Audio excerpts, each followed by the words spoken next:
How do I find my rate in 2025? I'm guessing this person's talking about a day rate, so we'll go with that. And obviously it depends on the skill level that you are at right now. So I'm going to look at all of the things that I have in my favor. Do I have any certs? Do I have any experience? How long have I been doing this? Where am I currently located? Things like that. Because obviously to some degree, the market dictates what you can get paid. It doesn't mean that is the only rate you get paid. It just gives us a baseline to kind of start to see how we can manipulate perception to get more things out of that day rate. So if I'm starting out and I don't really have much experience at all, I know I'm going to be towards the lower end of this scale. And when I get to the lower end of the scale, let's say it's 550. I'm not going to go in there with 550 at the lowest rate. I'm going to add about 20% to bring me up to like 620 a day or something like that. Once I've gotten to my 620 day rate based on my percentage of adding to whatever the lowest number is, then I'm going to look at all the things in my favor, like I just mentioned. So if I do have a whole bunch of certs, if I am in really high demand, if I am working in a city where the rates are generally higher, then I'm going to say, okay, cool. So I'm going to take my 620 and now I'm going to add some qualitative stuff on top of that.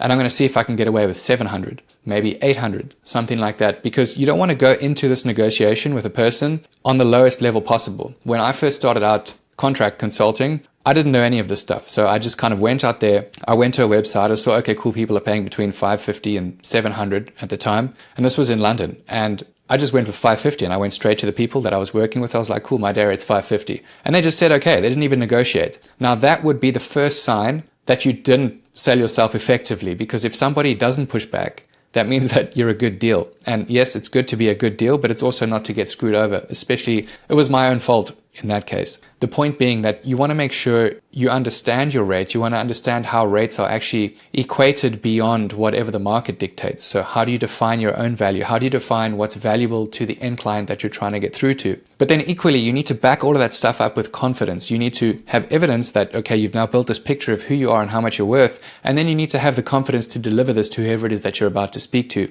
And always understand that objections are normal. Negotiations are going to happen. So if you go in there, always start with a higher number, because then you will end up just a little bit lower, which might be your sweet spot anyway, rather than going in there with the lowest possible number and still getting negotiated down to an even lower number that you just don't want to accept, and then ultimately not getting the role. It's a really loaded question, and there are obviously tons of different ways to set a rate.